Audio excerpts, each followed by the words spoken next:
Welcome to Bed Crime Stories Podcast. I'm your host, T. And if true crime is your jam, and like me you enjoy delving into unsolved cases, trying to figure out who done it, please consider subscribing. Also, if you find value in my content, please hit that like button. I don't want to know what you still got connections with the Hawkins County. I'm sure you do, don't you? Yeah, honey, I know about all of them. So you know the undercurrent of what's going on. You don't have to speak on it, but do you know more than the internet knows? No. They're hush-hush. They won't even tell me. So. Okay. That's good to know. That's good The to only know. thing the sheriff told me to ask you to was to find out where or what took her 4 hours to call the sheriff's department. 4 hours? Yeah. What? He said You're if you want to working on tell it. YouTube anything, ask him why it took 4 hours for her to call the sheriff's department. The person speaking there is a lady named Michelle, and she was on Ziggy's live on Saturday night. So this Michelle lady tells Ziggy that she worked for the Hawkins County Sheriff's Office for 27 years before retiring, and she later sent Ziggy a photo of herself standing with Sheriff Lawson. In the photo, Lawson is handing Michelle a plaque commemorating her 27-year career. Ziggy says Michelle is not a troll and that she's been speaking with her for quite some time. So Michelle seems to be who she says she is. So what you heard there was Michelle saying that Sheriff Lawson allegedly made a comment to her that she should ask YouTube to find out what took her 4 hours to call the sheriff's department. Now, the her in this statement can only mean one person, and that would be Candace Bly. So Lawson supposedly was saying, find out why Candace took 4 hours before she called the sheriff's department to report her 5-year-old daughter, Summer, missing. We know that Don and Candace each called 911, one of them at 6:21 p.m. and the other at 6:26 p.m. So if we go back 4 hours from 6:30 p.m., that brings us to 2:30 p.m. If Lawson really made that comment, this would be the 4-hour mark. You may recall that 2:30 p.m. is also the time that H's mother, Allie Harris, shared with Chris McDonough of the Interview Room as being when Candace Bly dropped H back off at his home on June 15th. You may also recall that Leslie Earhart of the TBI said this in a news conference on June 24th of 2021. We know that her family reported her missing. They called the sheriff's office around 6:30. Prior to that, it was early afternoon when she was last seen, and they searched for a little bit and they reported her missing.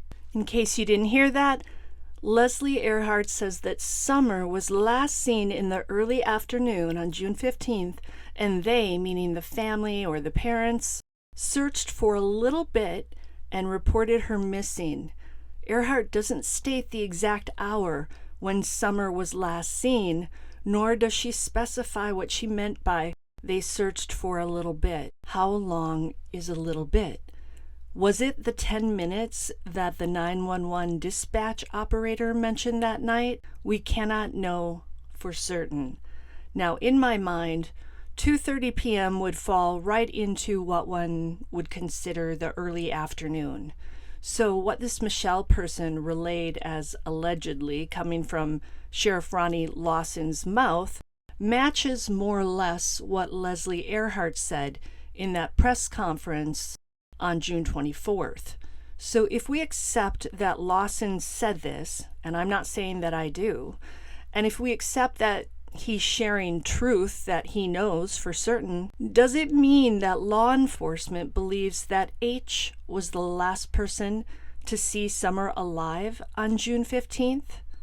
Note that we can't include H's mom, Allie Harris, because although she told Chris McDonough that she looked in the truck and saw Summer, She was later recorded saying that she didn't look in the truck. I'm assuming that this is what Lawson would have meant, right? That H would have been the last person, the last independent witness who could attest to Summer being alive on June 15th. At least that's what I think. I'm speculating here as I struggle to understand this 4-hour bit. Do the 4 hours also mean that Candace knew that Summer was gone at 2:30 p.m., but didn't bother to dial 911 until around 6:30 p.m.? We know that Don and Candace both called 911. Those 911 calls have not been released to the public, so we don't know exactly what Candace or Don said. We only have a recording of the dispatcher sharing the information that day.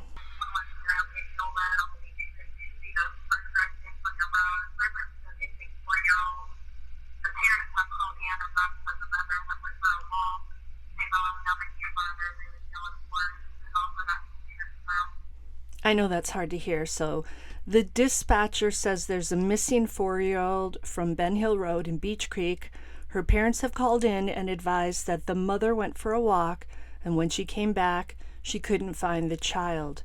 The child's been gone for about 10 minutes. So I'm wondering if those 10 minutes are the little bit that Earhart was referring to in her press conference. Maybe, but I'm speculating. Honestly, this alleged statement by Lawson is making my brain spin. To me, if Lawson really said this, it means that Candace was aware that Summer was gone, whether that's gone as in passed away or gone as in taken away, at 2:30 p.m., but she waited until 6:30 p.m. to report Summer missing.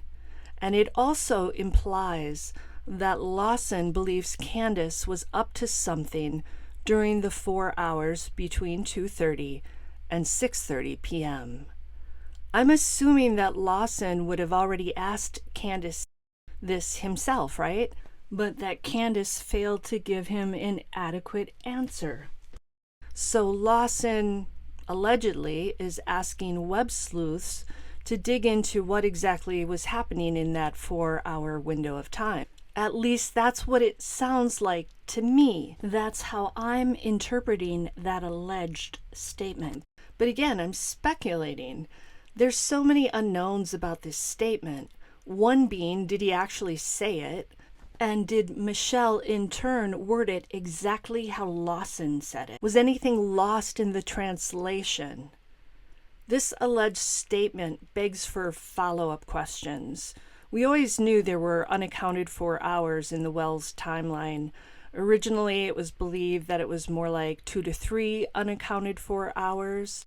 If Lawson really did say this, it sounds like he believes there were actually 4 unaccounted for hours. But I'd feel a lot better hearing those words directly from Sheriff Lawson's mouth. And I'd sure like to ask some follow-up questions. Otherwise, it just feels like we're running around once again like blind mice, trying to decipher the meaning of something that may or may not have actually been said. Did you guys hear about this? If so, what do you think it all means? What implications do these 4 hours have for the case? It's a longer timeline than we thought. Does that mean that if Summer passed away due to some unforeseen accident, the people involved used those 4 hours to come up with a plan, come up with a script, drive Summer somewhere to conceal her, drive back to 110 Ben Hill Road, maybe brush his or her hair, tidy up a bit, set the scene, and only then dial 911. If we factor in what Detective Pruitt said recently when he stated that he believes Summer is nearby, as in nearby 110 Ben Hill Road, then whoever took Summer away to potentially hide her didn't drive that far, right? Or is Pruitt wrong about that?